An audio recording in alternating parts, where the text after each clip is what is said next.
اعوذ باللہ من الشیطان الرجیم بسم اللہ الرحمن الرحیم وَلَقَدْ آتَيْنَا مُوسَى الْكِتَابَ وَقَفَّيْنَا مِن بَعْدِهِ بِالرُّسُلِ وَآتَيْنَا عِيسَى ابْنَ مَرْيَمَ الْبَيِّنَاتِ وَأَيَّدْنَاهُ بِرُوحِ الْقُدُسِ أَفَكُلَّمَا جَاءَكُمْ رَسُولٌ بِمَا لَا تَهْوَىٰ أَنفُسُكُمُ اسْتَكْبَرْتُمْ فَفَرِيقًا كَذَّبْتُمْ وَفَرِيقًا تَقْتُلُونَ وَلَقَدْ آتَيْنَا اور البتہ تحقیق دی ہم نے موسیٰ علیہ السلام کو الکتابہ کتاب یعنی تورات وقفینا اور پے در پہ بھیجے ہم نے من بعد ہی ان کے بعد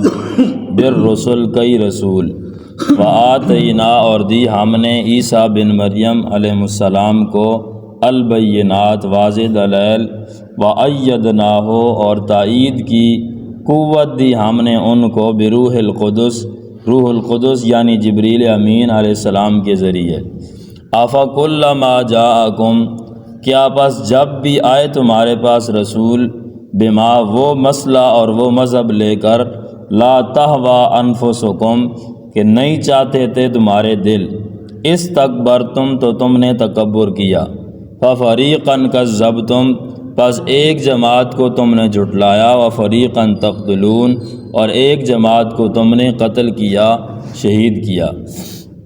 رکوع نمبر 11 پہلے رکوع میں بنی اسرائیل کے حالات کی تیسری قسم کا بیان تھا، یعنی موجودہ بنی اسرائیل کی خرابیوں کا بیان تھا۔ اب اس رکوع میں ان کے حالات کی چوتھی اور پانچویں قسم کا بیان ہوگا، یعنی آبائے بنی اسرائیل کا سابقہ انبیاء سے کیا سلوک تھا اور موجودہ بنی اسرائیل کا رسول اللہ صلی اللہ علیہ وسلم سے کیا سلوک ہے۔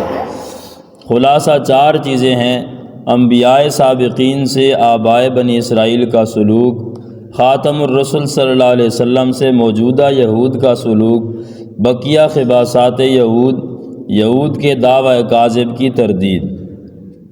وَلَقَدْ آتَيْنَا مُوسَى الْكِتَابَ فضائل موسیٰ علیہ السلام اور البتہ تحقیق ہم نے موسیٰ علیہ السلام کو کتاب یعنی تورات دی۔ قفینا کا معنی ہے پے در پے بھیجنا، لگاتار بھیجنا، ایک کے بعد دوسرے کو بھیجنا۔ قفینا یہ لفظ قفا سے ہے، قفا کہتے ہیں یہ گدی، سر کا پچھلا حصہ، اس کو یہ جو گدی ہوتی ہے اور سر کا پچھلا حصہ اس کو قفا کہتے ہیں۔ تو مطلب یہ ہے کہ اتنے ایک دوسرے کے پیچھے رسول آتے رہے، گویا ایک رسول دوسرے رسول کا یہ سر کا پچھلا حصہ دیکھ رہا ہے، یہ قفا اس کی گدی کو دیکھ رہا ہے۔ تو قفا حدیث میں بھی لفظ آتا ہے کہ مسح علی القفا، جب وضو کرتے ہیں تو اس گدی پر مسح کرنا چاہیے۔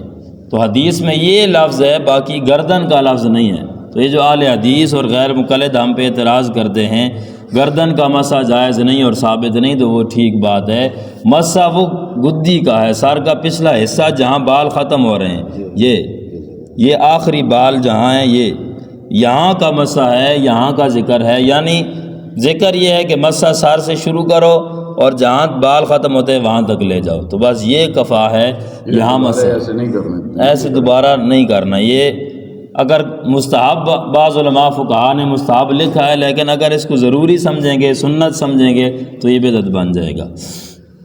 کفا کا لفظ ہاں بس ایسے ہو جائے، یہ بالوں پر، گردن پہ نہیں، گردن سے اوپر جو بال ہیں ادھر ایسے کر دیں، ایسے مسح کر کے پھر دوبارہ انہی بالوں پر ہاتھ پھیر دیں۔ ہاں ایک منجد نہیں کرنا جڑے چمڑا وے اس ہوتے بال نہ جکار کے نہ جی۔ تو قفینا سے یہ معنی نکلا، وقفینا من بعدہ بالرسل، ان کے بعد ہم نے کئی رسول بھیجے۔ رسول اور نبی میں کیا فرق ہے؟ بعض کہتے ہیں کوئی فرق نہیں، ایک ہی ہے، لیکن بعض نے فرق ذکر کیا ہے۔ رسول وہ ہوتا ہے جس کو نئی شریعت دی جائے، اور نبی وہ ہوتا ہے عام ہے، نئی شریعت ملے یا نہ ملے۔ رسولوں کی تعداد 313 لکھی گئی ہے اور انبیاء کی تعداد کم و بیش 1.25 لاکھ لکھی گئی ہے۔ 1.25 لاکھ روایات میں آتا ہے، اس سے کم بیش زیادہ ہو سکتے ہیں، اور رسولوں کی تعداد 313۔ تو یہاں فرمایا وقفینا من بعدہ بالرسل، ہم نے ان کے بعد کئی رسول بھیجے، حالانکہ موسیٰ علیہ السلام پہلے رسول تھے اور دوسرے رسول عیسیٰ علیہ السلام تھے، درمیان میں رسول کوئی نہیں آئے، جتنے آئے وہ سارے انبیاء تھے۔ تو انبیاء پر رسول کا لفظ بولا گیا کیونکہ ان کو نئی شریعت نہیں ملی تھی، وہی تورات میں جو شریعت تھی حضرت عیسیٰ علیہ السلام تک وہی شریعت تھی، اسی پہ عمل کرنا تھا۔ داؤد علیہ السلام بھی ان میں آئے ہیں، ان کو زبور ملی ہے، لیکن زبور میں مستقل کوئی شریعت نہیں تھی، اس میں ذکر اذکار دعائیں اور یہ چیزیں تھیں، نصیحتیں وغیرہ، اس میں احکام نہیں تھے، نئی شریعت نہیں تھی۔ تو شریعت نئی ملی ہے وہ عیسیٰ علیہ السلام کو انجیل میں، پہلے رسول یہ دوسرے عیسیٰ علیہ السلام آئے، باقی سارے انبیاء تھے، ان پر رسول کا لفظ بولا گیا ہے، کوئی مسئلہ نہیں ہے۔ جیسے ایمان اور اسلام کا لفظ ہے، ایمان کہتے ہیں دل سے عقائد کا نام، جیسے رسول اللہ صلی اللہ علیہ وسلم سے پوچھا گیا مل ایمان، ایمان کیا ہے؟ تو آپ نے عقائد کا ذکر کیا، توحید پر ایمان لانا، رسولوں پر، فرشتوں پر، قیامت پر، تقدیر پر۔ اور جب پوچھا گیا اسلام کیا ہے تو فرمایا نماز پڑھنا، روزہ رکھنا، زکوٰۃ دینا، جہاد، تو احکام اس کے جواب میں ذکر کیے، اسلام کے جواب میں۔ دونوں فرق ہیں، لیکن مسلمان پر اسلام پر ایمان کا اطلاق ہوتا ہے، ایمان پر اسلام کا اطلاق ہوتا ہے۔ ایمان خاص ہے، یعنی دل میں عقیدہ ہوگا صحیح تو عمل بالکل ظاہر ہوگا، اس کے مطابق عمل ہوگا، لیکن یہ ضروری نہیں ہے کہ جو صحیح اعمال کر رہا ہے، نیک اعمال کر رہا ہے، کہ اس کے دل کے اندر عقیدہ بھی صحیح ہو۔ جو مسلمان ہے وہ مومن بھی ہو، یہ ضروری نہیں ہے، لیکن جو مومن ہے وہ مسلمان ضرور ہوگا۔ اسی طرح یہاں بھی جو رسول ہے وہ نبی ضرور ہوگا، لیکن جو نبی ہے اس کا رسول ہونا ضروری نہیں ہے۔ اسی طرح تیسرا لفظ ہے جہاد اور قتال۔ قتال خاص لفظ ہے، کفار کے ساتھ لڑائی کرنا اسلام کی سربلندی کے لیے، اس پر بولا جاتا ہے، اور جہاد کا لفظ عام ہے، اس پر بھی بولا جاتا ہے، اور باقی طرح سے اسلام کی سربلندی کے لیے کوششیں کرنا، جس طرح کی بھی، چاہے مال کے ذریعے، اچھی رائے کے ذریعے، کتابت کے ذریعے، تبلیغ تصنیف کے ذریعے، تدریس، کسی بھی طریقے سے، یہ سب کو شامل ہے، ہر قسم کی کوشش کو، لیکن اس کا قتال پر بولا جاتا ہے لفظ، اور قتال کا اس پر، جہاد عام ہے اور قتال خاص ہے، جیسے اسلام اور ایمان، رسول اور نبی، اسی کی طرح ہے۔ وَآتَيْنَا عِيسَى ابْنَ مَرْيَمَ الْبَيِّنَاتِ، اور دی ہم نے تخصیص بعد التعمیم، حضرت عیسیٰ علیہ السلام کے فضائل اور خصوصیت، اور دی ہم نے عیسیٰ علیہ السلام کو البینات، واضح دلائل۔ عیسیٰ بن مریم، قرآن میں کہیں بھی عورت کا نام نہیں ہے سوائے حضرت مریم کے، صرف حضرت مریم علیہ السلام کا ذکر ہے، ان کا نام، باقی کسی عورت کا نام ذکر نہیں ہے۔ زوجہ کا لفظ ہے، امرأہ کا لفظ ہے، لیکن نام نہیں ہے سوائے حضرت مریم کے، اور یہ 30 دفعہ آیا ہے قرآن میں۔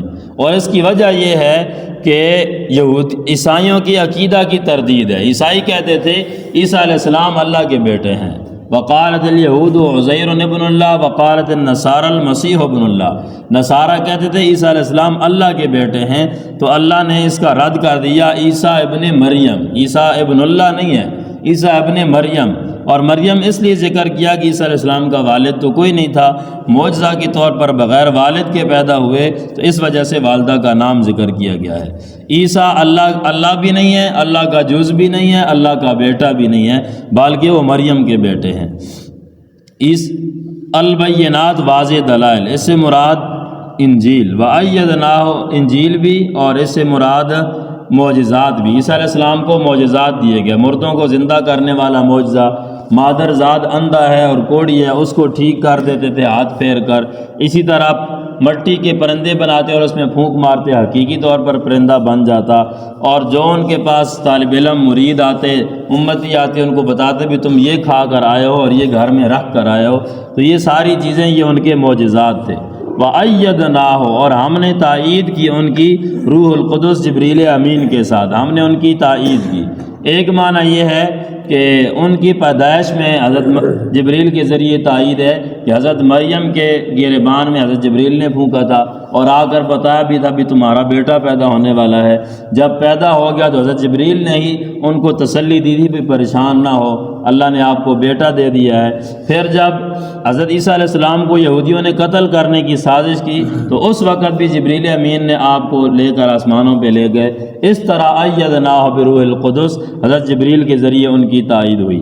اور دوسرا معنی یہ ہے کہ کہ یہودی ہر وقت حضرت عیسیٰ علیہ السلام کو نقصان پہنچانے کے در پہ ہوتے تو حضرت جبریل ان کے ساتھ ساتھ رہتے، حضرت عیسیٰ علیہ السلام کے ساتھ ساتھ رہتے اور ان کی امداد کرتے تھے، ان کا مطلب ان کا یہودیوں سے ان کو بچاتے تھے۔ وَأَيَّدْنَاهُ یہ لفظ بتا رہا ہے کہ حضرت عیسیٰ علیہ السلام بغیر باپ کے پیدا ہوئے اور ان میں یہ سارے معجزات تھے، لیکن أَيَّدْنَاهُ پھر بھی وہ ہماری تائید کے محتاج تھے، پھر بھی وہ ہماری مدد کے محتاج تھے، وہ خود مددگار نہیں تھے، خود مدد کرنے والے نہیں تھے۔ کیوں؟ اس لیے کہ معجزہ اس میں اختیار اللہ کا ہوتا ہے، نبی کا نہیں ہوتا، نبی کا ہاتھ ہوتا ہے۔ عیسیٰ علیہ السلام صرف یہ کرتے، مٹی کی پرندوں کی شکل بنائی اور اس میں پھونک ماری، بس یہ عیسیٰ علیہ السلام کرتے، اس کو حقیقی پرندہ بنا دینا یہ اللہ کا کام تھا۔ عیسیٰ علیہ السلام مردوں کو جا کر صرف یہ کہتے کہ قم بإذن اللہ، یہ کہتے تھے اور اس کو زندہ اللہ کر دیتا تھا، اللہ اس کو زندہ کر دیتا تھا، اسی وجہ سے کہتے قم بإذن اللہ، اللہ کے حکم سے کھڑے ہو جاؤ، اللہ کے حکم سے اٹھ جاؤ۔ یہاں ایک بریلوی مولوی ہے کوکب نورانی، وہ تقریر کرتا ہے کہ حضرت ایک عیسائی تھا اور ایک مسلمان، ان کا آپس میں بحث ہو گئی، مناظرہ ہو گیا۔ عیسائی نے کہا ہمارے نبی افضل ہیں اور مسلمان نے کہا ہمارے نبی افضل ہیں۔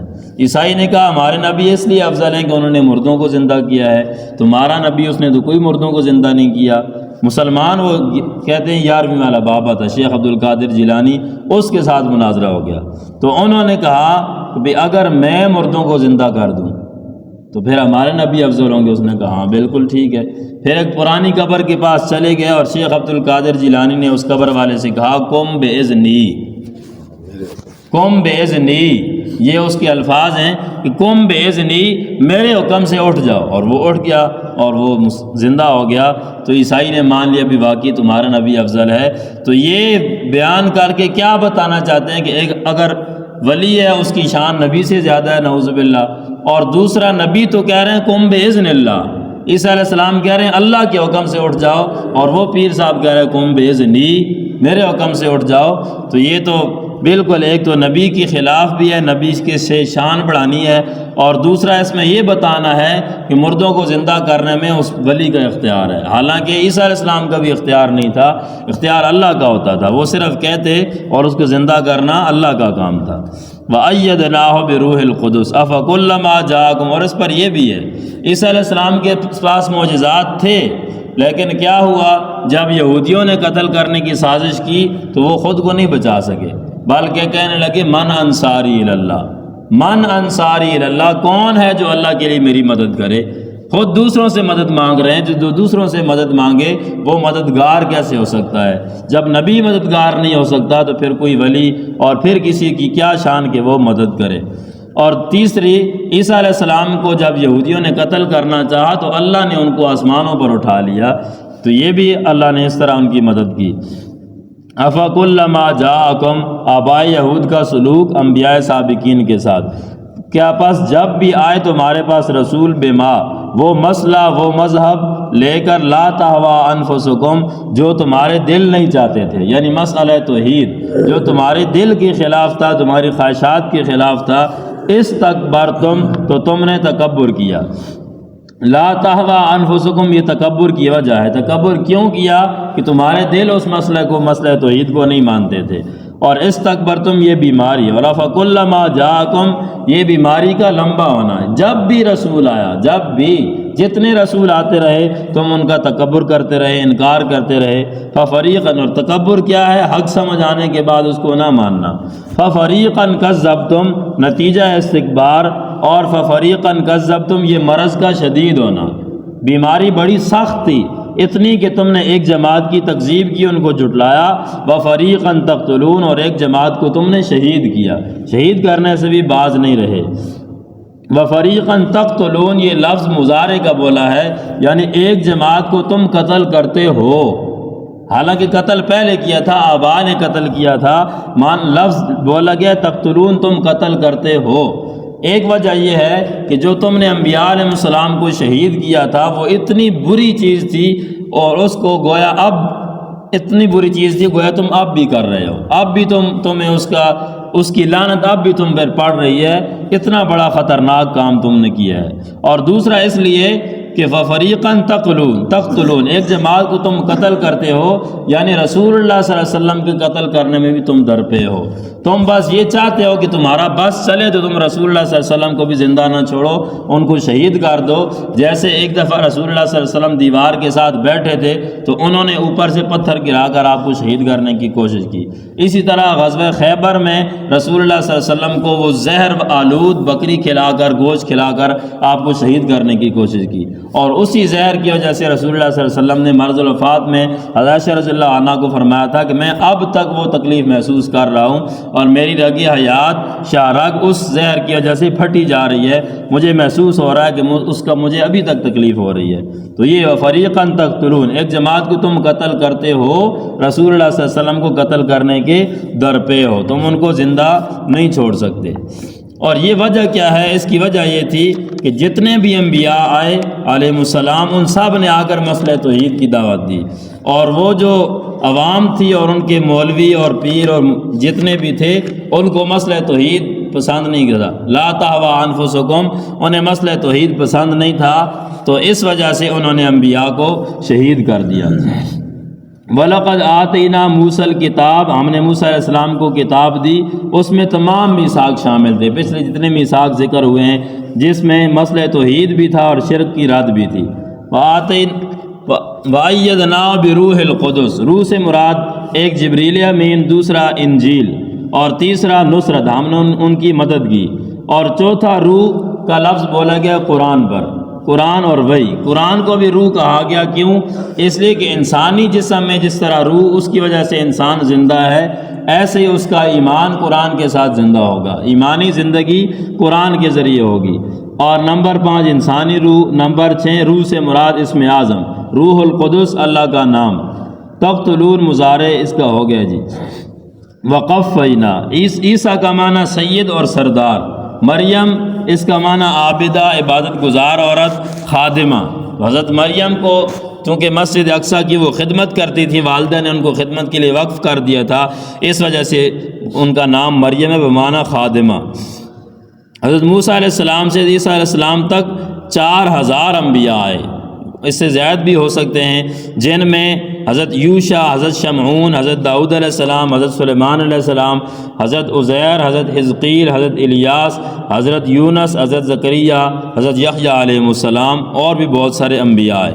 ایدناہ بروح القدس، یہودی مخالف تھے تو جبریل علیہ السلام ساتھ ساتھ رہتے، یہ بھی ان کا ایک معجزہ تھا۔ بینات، معجزات، مردوں کو زندہ کرنا اور یہ بتا دینا کہ کیا کھا کر آئے ہو، لیکن پھر بھی فرماتے ہیں من انصاری اللہ، ایدناہ، ہم نے ان کی تائید کی، یعنی وہ ہماری تائید کے محتاج تھے۔ ہزاروں انبیاء نے آ کر مسئلہ توحید سنایا، لیکن نوابوں، چودھریوں، مولویوں اور پیروں کے نذرانے بند ہو گئے، اور اس وجہ سے انہوں نے انبیاء علیہ السلام کو شہید کر دیا۔ وآخر الدعوانا الحمدللہ۔